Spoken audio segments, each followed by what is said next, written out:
la budda lil muslimin min imamin. Umat Islam harus punya imam.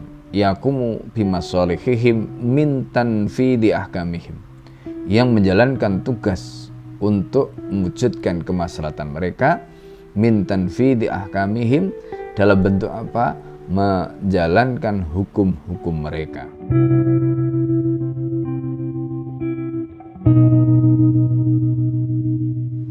Assalamualaikum warahmatullahi wabarakatuh. Alhamdulillah alladzi tatumu bis-solihah, wassalatu wassalamu ala habibina al-mustafa wa ala alihi washabihi wa man da'a bi da'wati ila yaumil qiyamah. Para pemirsa Khilafah Channel yang dimuliakan oleh Allah, pada kesempatan yang mulia ini kita akan membahas tentang bagaimana pandangan ulama terkait dengan kewajiban untuk menegakkan khilafah ini. Saya akan kutipkan penjelasan mereka di dalam berbagai kitab. Yang pertama adalah kitab Ma'alimus Sunan yang ditulis oleh Imam Abi Sulaiman Ahmad bin Muhammad Al-Khattabi,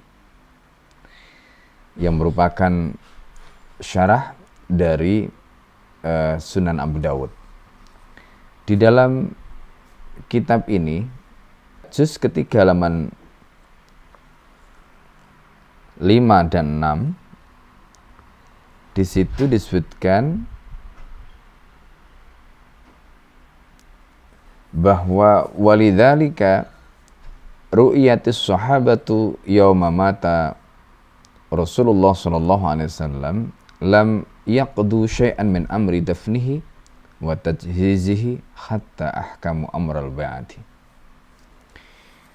Karena itu tampak para sahabat itu pada saat wafatnya atau hari wafatnya Rasulullah sallallahu alaihi wasallam, lam yaqdu syai'an, mereka tidak menunaikan sesuatu min amri dafnihi, yaitu urusan atau perkara yang terkait dengan pemakaman baginda Nabi, wa tajhizihi, termasuk menyiapkan pemakaman itu, hatta ahkamu amral bai'ati, sehingga mereka memastikan urusan bai'at. Wa nasabu Abu Bakrin imaman wa khalifatan, kemudian mereka mengangkat Abu Bakar sebagai imam dan khalifah. Wa kanu yusammaunahu, dan mereka menyebut Abu Bakar itu khalifata Rasulullah sallallahu alaihi wasallam, sebagai khalifah Rasulullah sallallahu alaihi wasallam. Nah, ini memberikan penjelasan kepada kita bahwa sahabat ketika mereka melakukan tindakan itu, padahal mereka tahu merawat jenazah Nabi, kemudian menguburkan jenazah Nabi, itu adalah bagian dari fardu kifayah. Tetapi kefarduan tadi mereka kalahkan, sampai di situ disebutkan hatta ahkamu amral bai'ah, mereka memastikan urusan bai'at ini. Karena itu Al-Khattabi beliau menjelaskan di sini, wadzalika min adallat dalil ala wujubil khilafah wa annahu la budda lin nasi min imamin yaqumu bi amrin nasi. Jadi ini menjadi dalil yang paling adal, paling jelas terkait dengan kewajiban khilafah, dan bahwa la budda lin nasi min imamin, manusia harus ada seorang imam atau khalifah, yaqumu bi amrin nasi, yang mereka bertugas untuk mengurus, menjalankan urusan umat manusia tadi.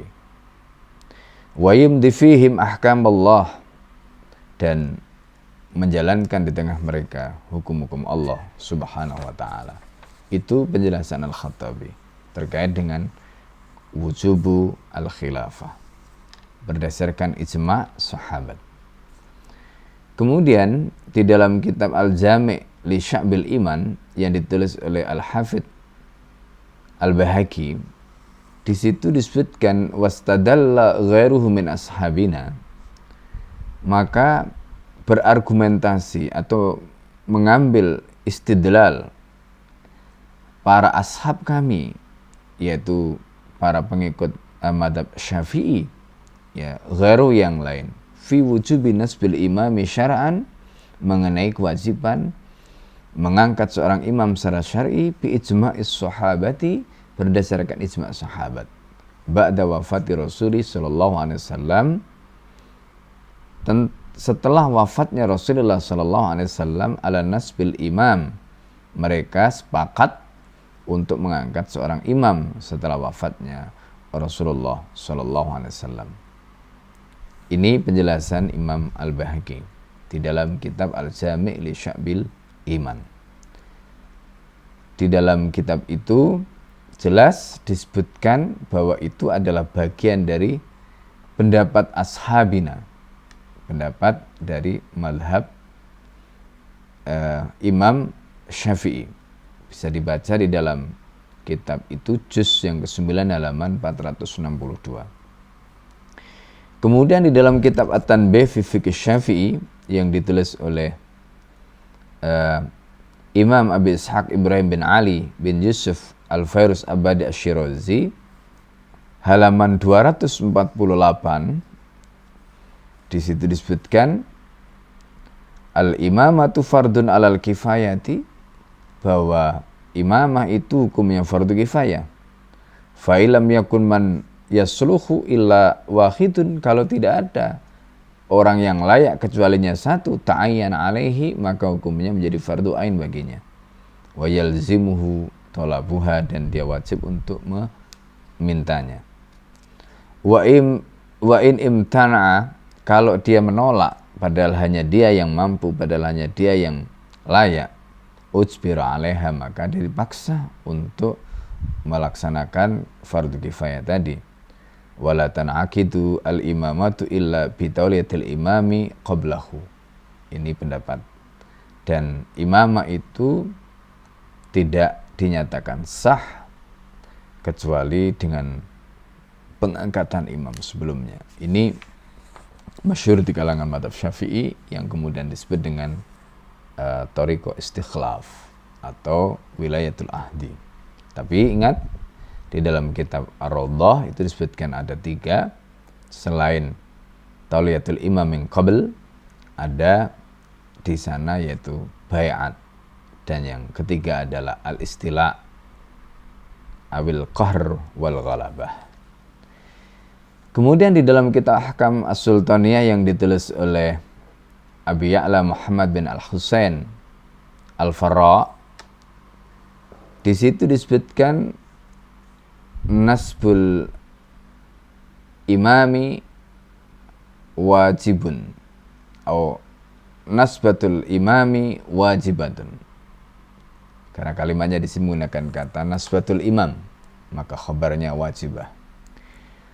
Waqad qala Ahmad radhiyallahu anhu, Imam Ahmad telah berkata fi riwayat Muhammad bin Auf bin Sufyan al-Hamsi, al-fitnatu idalam yakun imamun, akan terjadi fitnah jika tidak ada seorang imam yang ada yakumu bi amrin nas, yang mengurusi urusan manusia. Wal wajhu fihi, apa yang menjadi dasar di sini, anna sahabata, bahwa sahabat itu lama ikhtalafu fis sakifati, ketika mereka berselisih di Sakifah Bani Sa'idah. Faqalatil ansar, maka ansar mengatakan minna amirun wa minkum amirun, dari kami ada amir, dari kalian juga ada amir.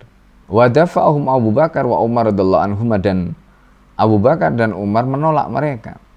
Wa qalu, mereka mengatakan innal arab la tadinu illa lihadal hayy min Quraisy, bahwa bangsa Arab itu mereka tidak akan tunduk kecuali kepada al-hayy min Quraisy, yaitu suku dari Quraisy ini. Begitulah alasan yang menjadi alasan mereka.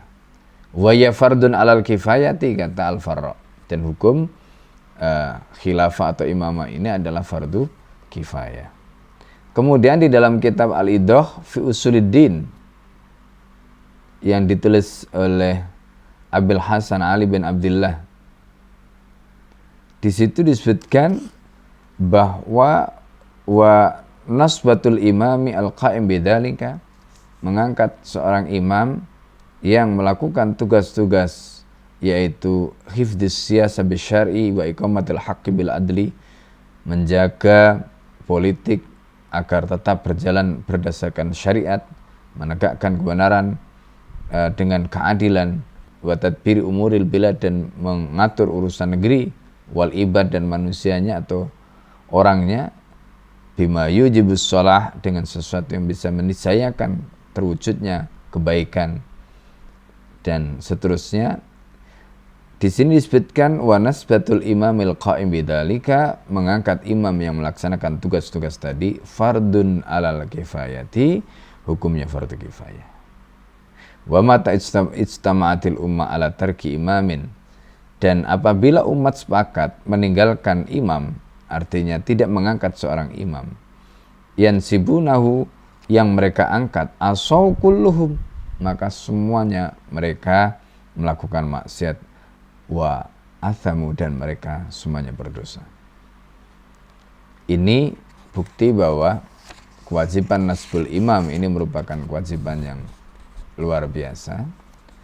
Di dalam kitab Al-Bayan fi Madhabil Imam Asy-Syafi'i yang ditulis oleh Abul Husain Yahya bin Abil Khair Al-Imrani Al-Yamani Asy-Syafi'i, juz 12 halaman 7 dan 8, di situ disebutkan yajibun nasbul imami, hukumnya wajib mengangkat seorang imam.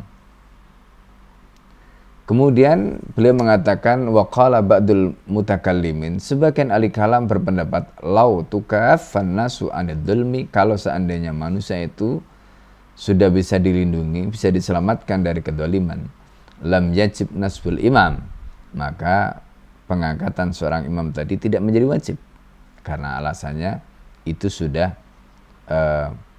kedoliman sudah berhasil dihilangkan dari orang, atau orang berhasil dilindungi dari kedoliman tadi. Wahada khotok, pendapat ini salah menurut madhab Syafi'i. Li'anna sahabat radhiyallahu anhum, karena sahabat, semoga Allah memberikan keridhaan pada mereka, wardahum ijtama'u ala nasbil imam, mereka berkumpul untuk mengangkat seorang imam. Wali anad dulma min tab'il khalqi, dan sesungguhnya kedoliman itu tabiat manusia. Wa innama tudhirul qudratu wa yukhfihil ajzu, dan biasanya dia ditampakkan oleh orang yang punya kemampuan dan disembunyikan oleh al-ajzu, kelemahan. Artinya orang yang lemah dia tidak akan mampu untuk melakukan itu, tapi orang yang punya kemampuan dia biasanya cenderung melakukan kezaliman. Nah, oleh karena itu ukuran wajib dan tidaknya menurut Imam Abul Husain Yahya bin Abil Khair Al-Amrani tadi bukan terletak kepada apakah masyarakat itu sudah berhasil dicegah dari kezaliman tadi, dilindungi dari kezaliman tadi ataukah tidak, tetapi dasarnya adalah syarat. Karena itu kewajiban ini bukan ditentukan berdasarkan akal atau ada dan tidaknya faidah, tetapi berdasarkan dalil. Di dalam kitab Al-Intisar Firrati alal Mu'tazil al-Qadariyatil Ashrar yang ditulis oleh Yahya Abil Khair Al-Amrani lagi, di situ disebutkan oleh beliau wa madhabu ashabil hadis, dan madhab para ahli hadis, wa aktsari ahli ilmi, dan mayoritas ulama, ila anna nasbal imami wajibun, bahwa mengangkat seorang imam itu hukumnya wajib. Ini di dalam kitab yang lain, artinya penulisnya sama dalam kitab yang berbeda tetapi penjelasannya sama. Kemudian di dalam kitab yang ditulis oleh Syekh Jamaluddin bin Ahmad bin Muhammad bin Mahmud bin Sa'id Al-Hanafi, kitab Usuluddin, di situ disebutkan pada halaman 269 dan 270, disebutkan di situ la budda lil muslimin min imamin, umat Islam harus punya imam, yaqumu bimasalihihim min tanfidi ahkamihim, yang menjalankan tugas untuk mewujudkan kemaslahatan mereka, min tanfidi ahkamihim, dalam bentuk apa? Menjalankan hukum-hukum mereka, wa iqamati hududihim, dan menegakkan sanksi atau hudud mereka. Wa tajhizi juyushihim, serta menyiapkan tentara-tentara mereka. Wa akhdi shadaqatihim, mengambil zakat-zakat mereka. Wa sarfiha ila mustahiqihim, serta mendistribusikan kepada yang berhak. Li'annahu lalam yakun lahum imam, sebab kalau tidak ada imam, fa innahu yu'addi ila idharil fasad, akan bisa menyebabkan munculnya kerusakan fil ardi, di muka bumi. Ini penjelasan yang disebutkan dalam kitab Usuluddin tadi. Nah, oleh karena itu mengangkat seorang khalifah dan menegakkan khilafah ini sepakat para ulama, mulai dari generasi sahabat sampai generasi umat Islam hari ini sepakat bahwa itu hukumnya adalah fardu kifayah. Hukumnya fardu kifayah. Jadi ketentuan tentang fardu kifayah tadi telah dinyatakan juga di dalam nas, bukan dengan menggunakan akal. Aku qouli hadza, astaghfirullah li wa lakum. Assalamualaikum warahmatullahi wabarakatuh.